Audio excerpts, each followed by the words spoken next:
الله أكبر الله أكبر. Assalamualaikum warahmatullahi wabarakatuh.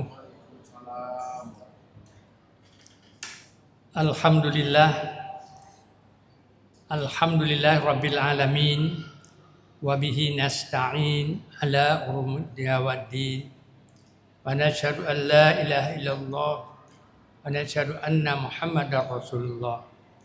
Allahumma salli ala sayyidina Muhammad wa ala alihi wa ashabihi ajma'in. Raditu billahi rabba wa bil islami dina wa bi Muhammadin nabiyya wa rasula.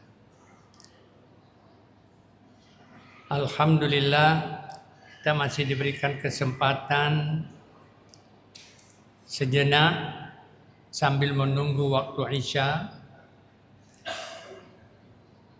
Kita berbincang-bincang mengenai tawasaw bil haq wa tawasaw bis sabr. Kita berbincang-bincang, saya kutip salah satu statement daripada penulis buku tentang bagaimana mendidik anak secara Islam berdasarkan Al-Quran dan hadis, yaitu buku yang berjudul Tarbiyatul Aulad fil Quran wal Hadis, atau Tarbiyatul Aulad, mendidik anak sesuai menurut Al-Quran dan hadis, sesuai menurut kaidah Islam yang ada. Buku ini dikupas oleh seorang intelektual, seorang ulama yang bernama Dr. Abdullah Nasih Ulwan. Beliau ada menulis beberapa poin yang penting kita jaga dan kita amalkan untuk mendidik anak sesuai dengan peringatan Allah. Allah Subhanahu wa taala berfirman, "Ya ayyuhalladzina amanu qu anfusakum wa ahlikum nar." Wahai orang-orang yang beriman, jagalah dirimu. Wa ahlikum, para mufassirin mengartikan wa ahlikum itu istri dan anak-anak daripada api neraka.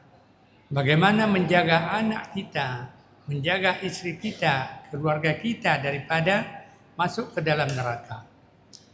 Karena tidak ada jaminan anak seorang ulama, anak seorang profesor, anak seorang yang terpandang, dia boleh menjaga imannya tetap sampai akhir hayatnya. Oleh karena itu Rasulullah SAW berpesan kepada kita, jangan lupa setiap akhir salat pada sujud terakhir kita bacakan doa. Allahumma inni as'aluka husnul khatimah. Allahumma, ya Allah, inni, sesungguhnya aku as'aluka, memohon kepadamu ya Allah, agar aku dapat mengakhiri hidup ini dengan husnul khatimah. Bagaimanapun banyak amal kita, tapi di akhir hidup kita tidak husnul khatimah, kita tidak akan bisa kembali kepada Allah sesuai dengan panggilannya di dalam Al-Quran. Ya ayyatuhan nafsul mutmainnah irji'i ila rabbiki radiyatan mardiyah fadkhuli fi ibadi wadkhuli jannati. Wahai jiwa yang tenang, ya ayyatuhan nafsul mutmainnah, irji'i, kembalilah kalian semuanya. Irji'i ila rabbiki radiyatan mardiyah, kembali kepada Tuhanmu yang mendapat keridhaan. Fadkhuli fi ibadi, masuklah kalian semuanya ke dalam hamba-hambaku. Wadkhuli jannati, dan masuk kalian semuanya di dalam surgaku. Itu undangan daripada Allah. Kalau kita mau membandingkan di dunia ini mendapat undangan dari Pak Presiden atau dari gubernur, kita begitu bahagia. Bagaimanakah lagi kalau kita mendapat undangan dari Allah untuk masuk kepada surga Allah. salah satu usaha yang perlu kita lakukan adalah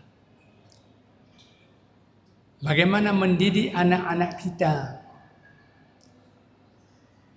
menjaga anak-anak kita agar dia tetap istiqamah sampai di akhir hayatnya. Maka oleh Dr. Abdullah Nasih Alwan ini memberikan tip. Ada beberapa tip cara bagaimana anak kita itu memang terjaga dan sampai dia kembali kepada Allah dengan membawa husnul khatimah.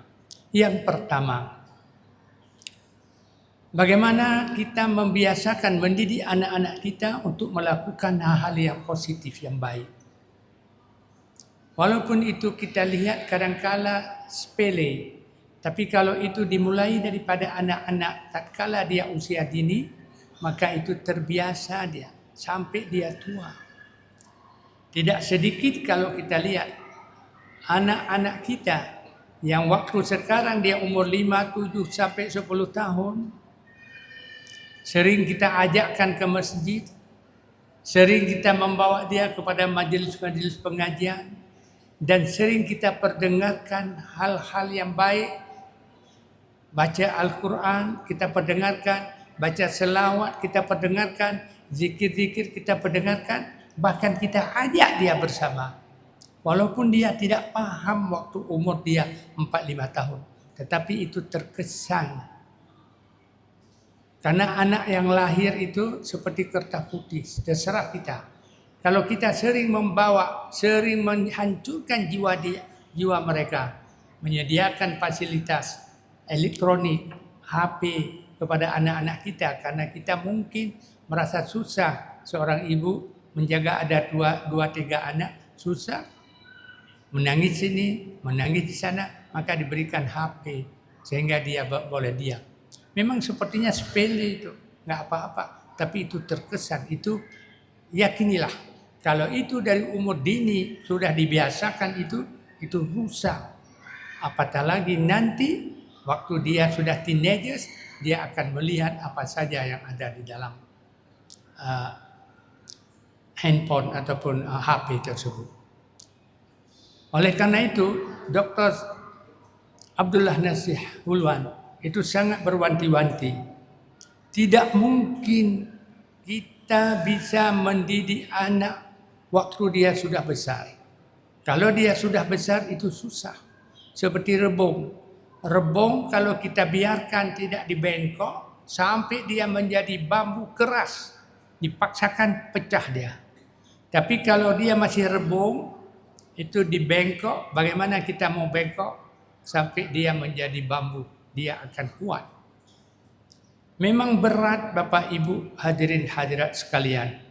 Tapi ini adalah suatu kewajiban bagi kita. Mendidik anak kita dengan memberikan contoh-contoh yang baik. Yang kedua, memberikan contoh-contoh yang baik. Contoh-contoh yang terpuji. Akhlakul karimah itu sangat penting. Karena memang itu salah satu sebab Rasulullah diutus. Innama bu'istu liutammima makarimal akhlak. Sesungguhnya aku diutus oleh Allah untuk menyempurnakan budi pekerti akhlak umat manusia.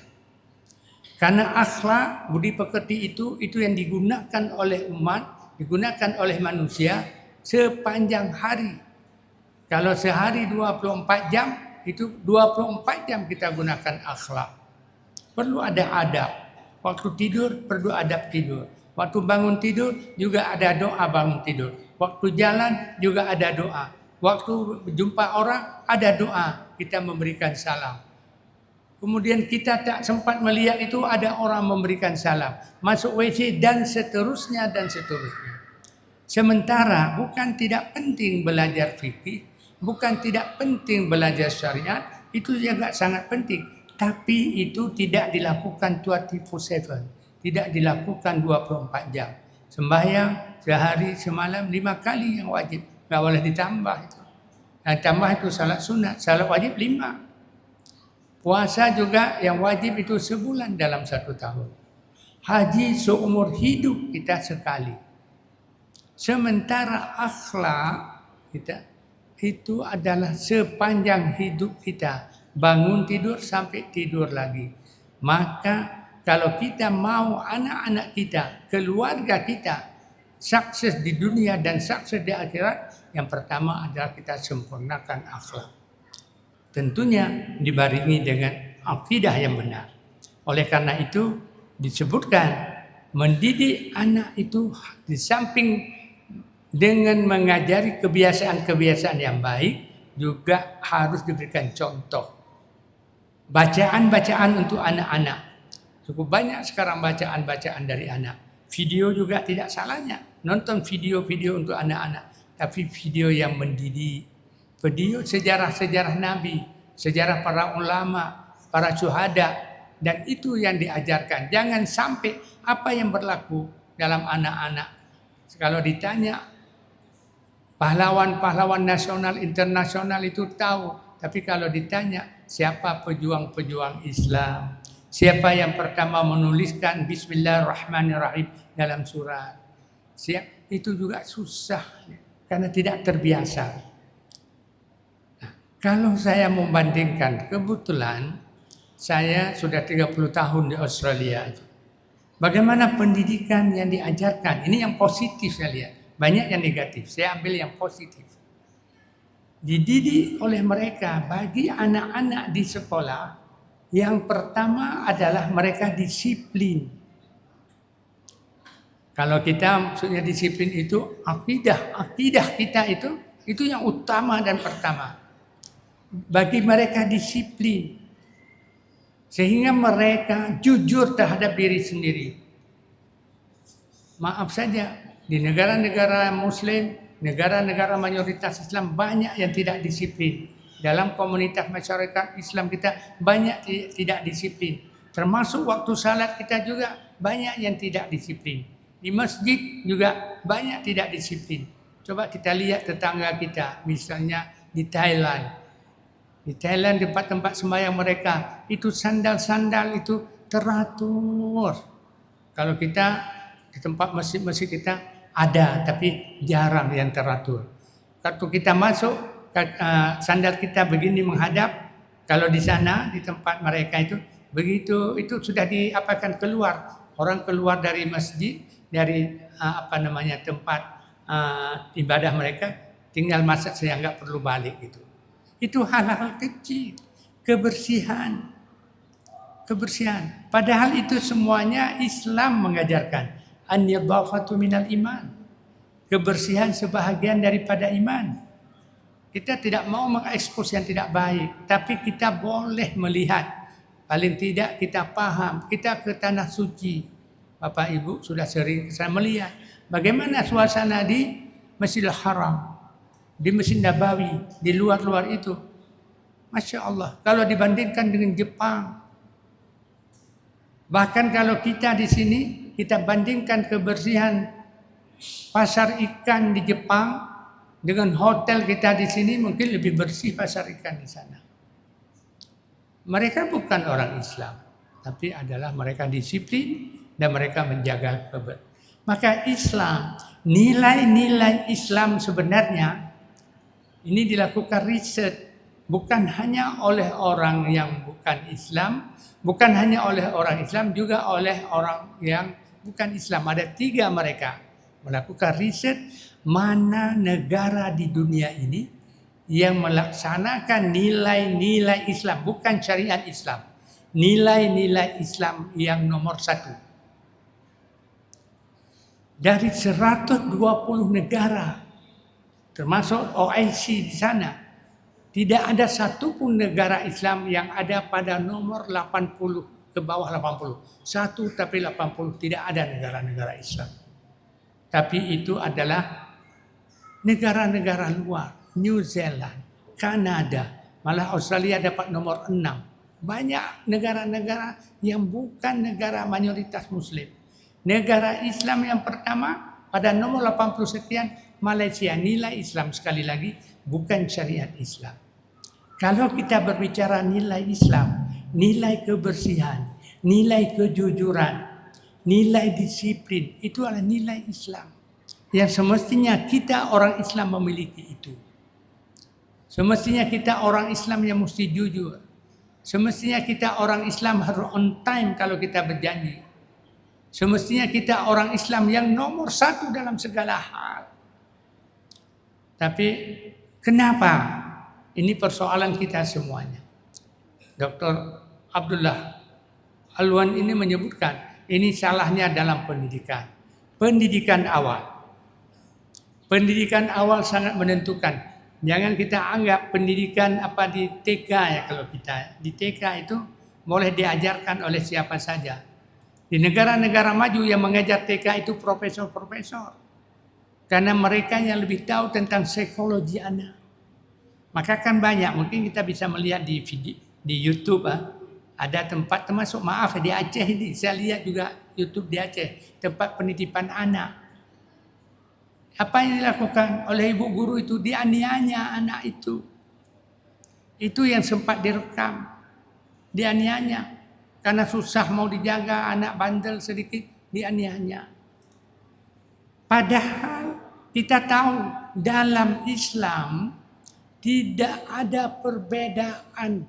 Kita seorang guru, oh karena ini anak muslim, ini bukan muslim, kita mengajarkan, enggak diajarkan yang benar lah kepada anak yang bukan Islam.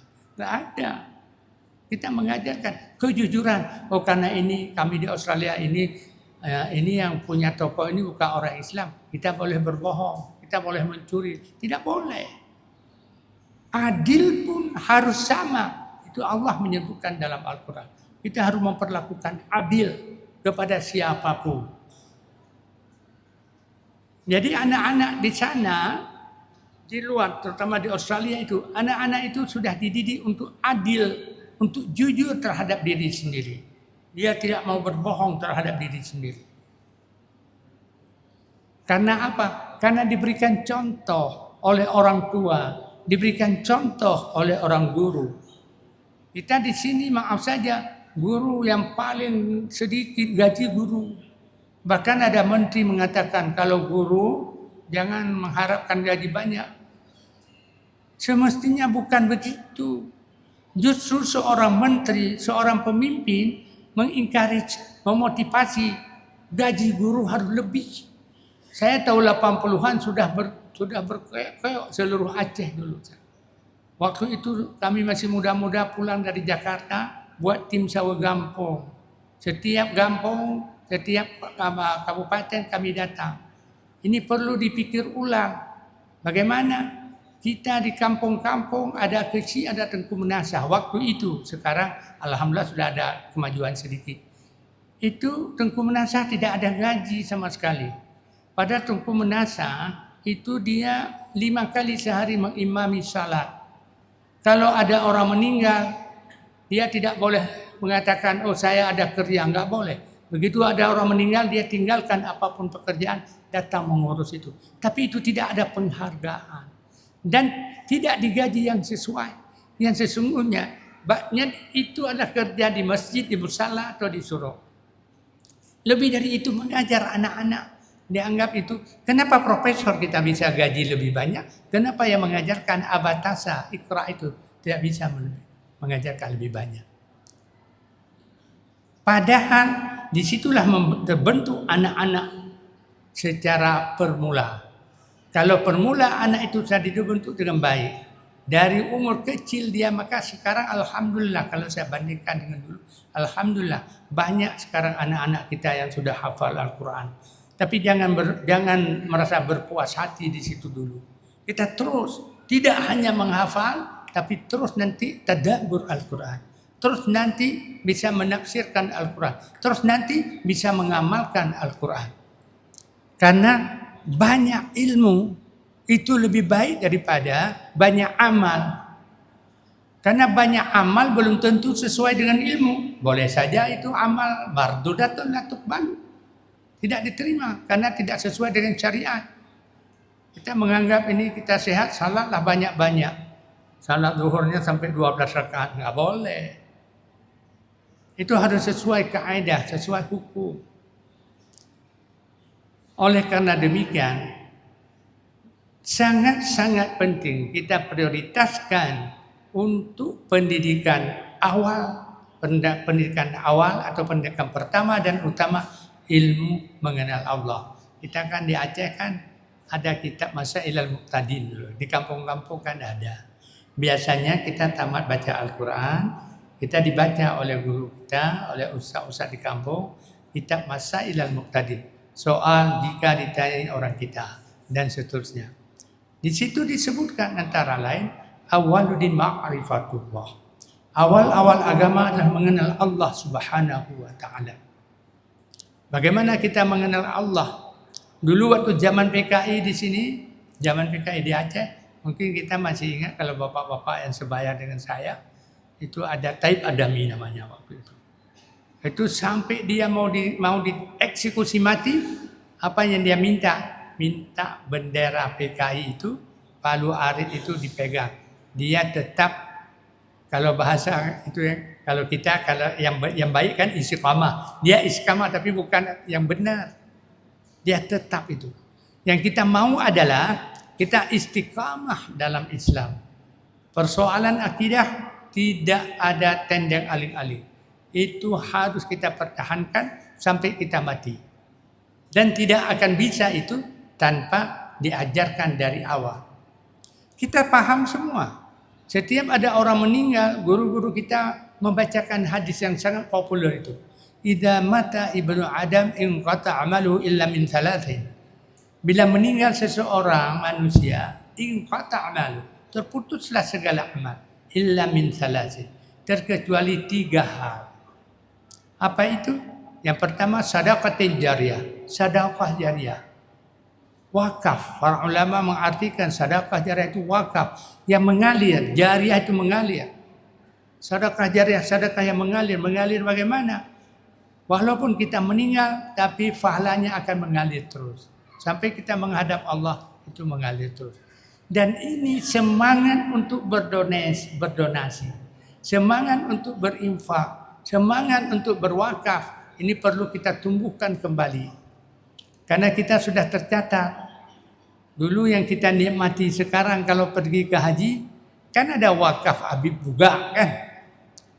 Coba bayangkan seorang Habib Buga boleh mewakaf tanah di Saudi yang sampai hari ini jamaah haji yang dari Aceh bukan tidak semestinya orang Aceh. Saya orang Aceh karena pergi haji bukan dari Aceh nggak dapat juga. Tapi nggak apa-apa itu. Tapi yang perlu saya apakan adalah wakaf.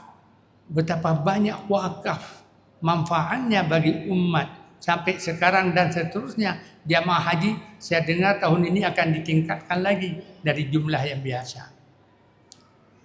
Kita sering kadangkala memang itu betul sedekah jariyah. Tapi kadangkala kita juga harus menjaga, istilah saya itu ada maksiatul jariyah. Ada sedekah jariyah, ada maksiat jariyah. Maksiat jariyah juga begitu. Kita lakukan maksiat itu terus mengalir, maksiat terus. Kita mengajarkan yang tidak baik. Orang itu mengajarkan lagi kepada orang lain yang tidak baik. Dan seterusnya itu akan jariyah juga. Akan mengalir terus. Makanya ada disebut dalam hadis Bukhari Muslim itu. Pembunuh pertama itu. Kan Qabil dan Habil anak Nabi Adam itu kan salah satu kan membunuh yang lain. Itu pembunuh pertama. Pembunuh seterusnya itu berdosa karena membunuh, dia boleh transfer dosanya jariyah kepada pembunuh pertama. Kalau kita mengajarkan yang tidak baik kepada istri anak kita dan dia juga mengajarkan kepada yang lain dan seterusnya, itu juga kita menerima padanya. Kembali lagi kepada ilmu yang pertama dan utama itu ilmu mengenal Allah. Dulu kita di kampung-kampung belajar tentang tauhid, tentang wujud qidam, mukhalafatul lil hawadits. Sekarang jarang saya dengar itu. Padahal itu sangat penting. Bagi kami di Australia itu sangat penting. Karena lingkungannya bukan lingkungan tauhid. Lingkungannya adalah lingkungan orang tidak beragama. Bahkan ada satu aliran atau disebut ateis. Itu yang sangat maju di kampus-kampus. Sangat maju. Tidak percaya terhadap Tuhan. Itu sangat maju. Itu mengalahkan yang lain. Yang sangat terus berkembang. Kalau di kampus-kampus kita lihat. Selain Kristen memang yang terbanyak. Kemudian yang sangat banyak itu adalah ateis, mengalahkan beberapa agama yang lain. Alhamdulillah, Islam juga turut walaupun tidak sama dengan agama, dengan ateis itu. Kenapa Islam bisa bangun?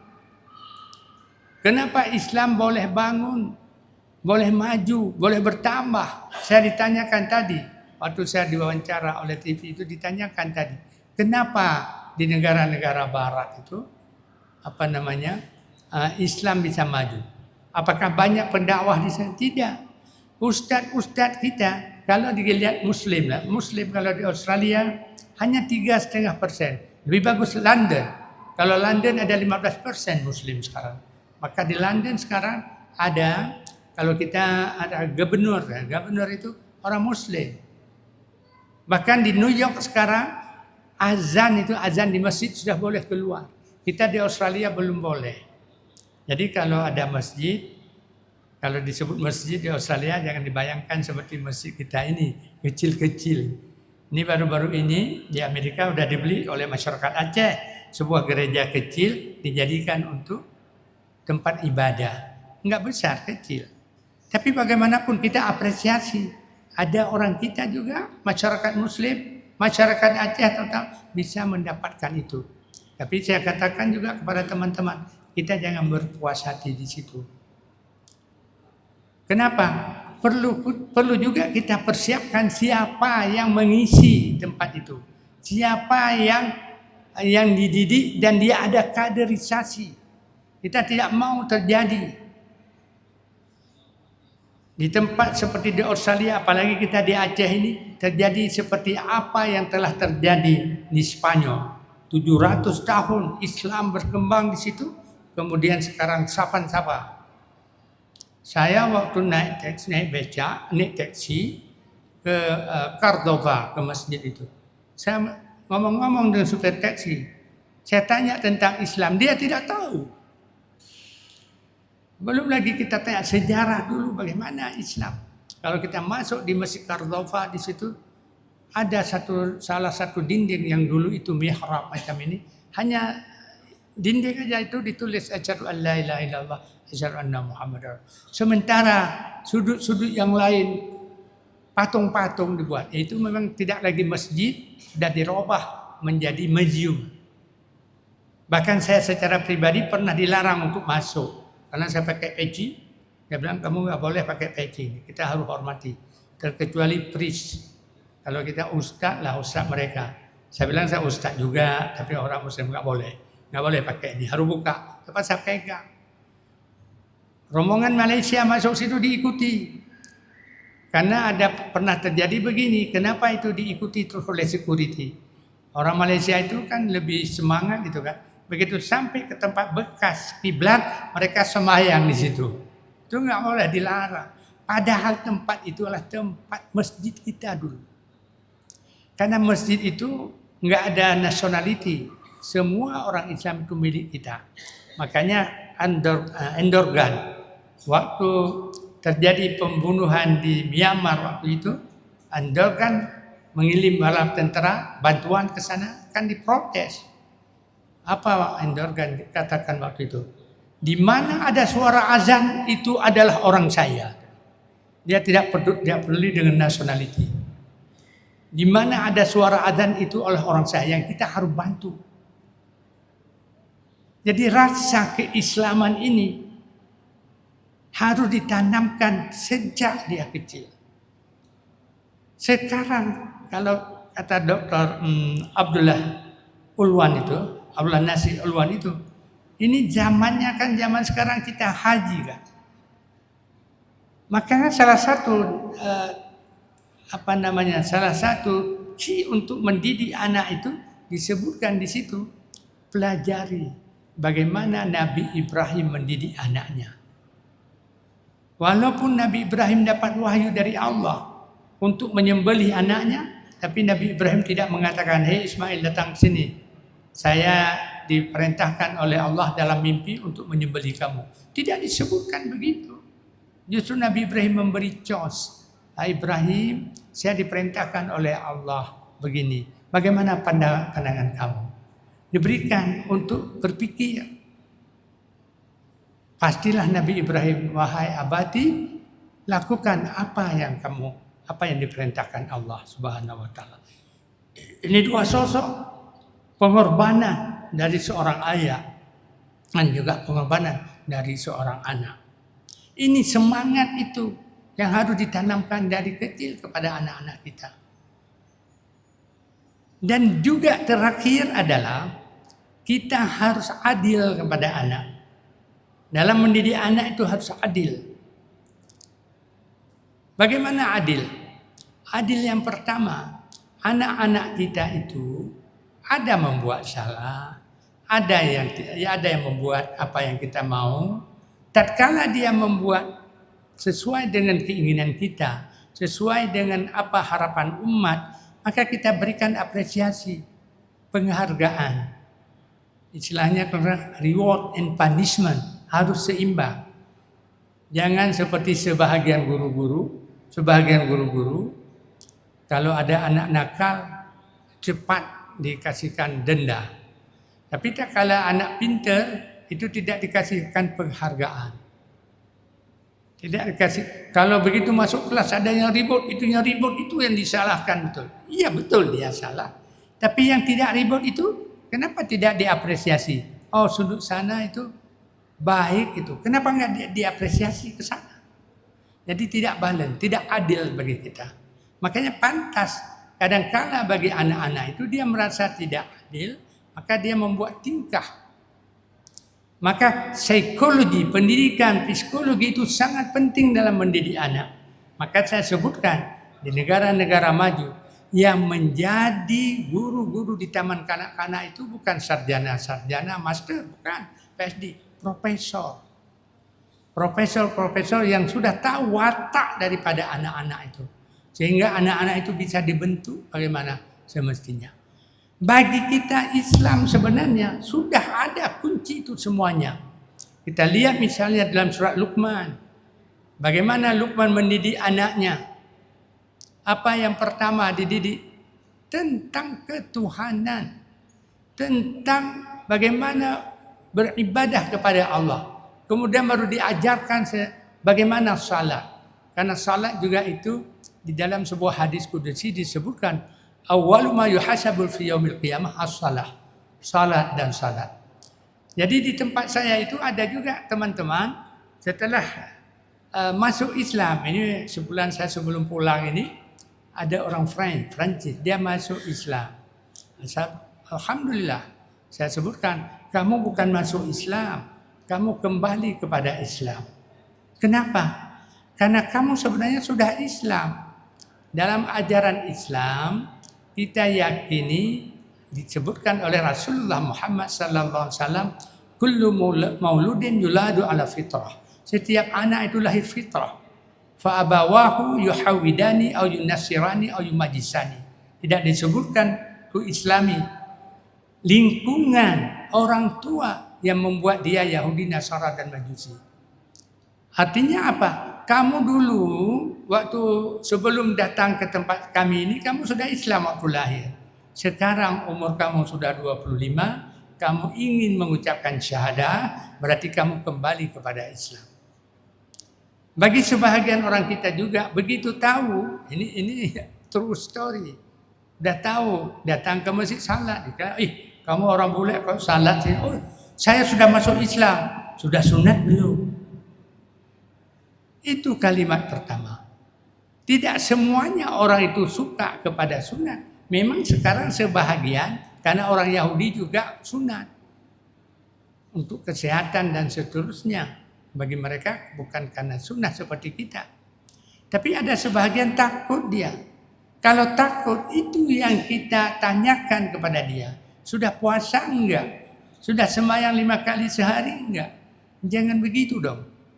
Artinya kita didik dia, kita perkenalkan Islam, kita ajarkan tentang taharah. Kalau dia sudah tak paham tentang taharah, diajarkan tentang salat, dia tahu sendiri. Karena nanti kan akan pelajari rukun sembahyang. Bagaimana dia bisa syarat-syarat sembahyang kalau dia tidak bisa taharah, Jadi salah satu taharah memang harus dibersihkan itu. Ini kejadian apa namanya terus tuh di waktu Ramadan kemarin. Kami di Australia itu mengundang seorang ustadz dari kita sini. Saya tidak sebutkan nama. Beliau sudah cukup baik mengajarkan itu. Jadi dibacakan sebuah hadis dalam mendidik anak. Murru auladakum bis salat idza barra sab'a wadrabuhum idza barra asyar. Diterjemahkan itu. Jadi ada seorang orang bule, dia memang sudah muslim, langsung marah dia. Karena memang di Australia nggak boleh pukul anak-anak. Kalau pukul anak di sekolah itu kita ditangkap oleh polisi. Ditahan, kita dijel. Jangankan pukul anak-anak, jangankan anak kita sendiri, kita tidak setuju dengan sikap dia, kita tidak boleh melarang karena itu dianggap hak asasi, kita jadi masalah. Jadi dalam konteks begitu, bagaimana kita mendidik anak-anak kita yang tahu dengan lingkungan yang ada di mana dia besar. Dan mudah-mudahan kita mohonkan kepada Allah Subhanahu wa taala, kita di Aceh di sini akan bisa kembali jaya hanya dengan satu cara bisa jaya, mendidik anak-anak kita kembali kepada yang fitrahnya, memperkenalkan Islam dari awalnya, memperkenalkan akidah dari awalnya. Jangan persoalan-persoalan yang lain boleh kemudian disempurnakan. Demikian, terima kasih. Wassalamualaikum warahmatullahi wabarakatuh. ورحمة الله. أعوذ بالله من الشيطان الرجيم. بسم الله الرحمن الرحيم. الحمد لله رب العالمين الرحمن الرحيم مالك يوم الدين إياك نعبد وإياك نستعين اهدنا الصراط المستقيم صراط الذين أنعمت عليهم غير المغضوب عليهم ولا الضالين آمين يا رب العالمين. صلى الله على سيدنا محمد صلى الله عليه وسلم. صلى الله على سيدنا محمد صلى الله عليه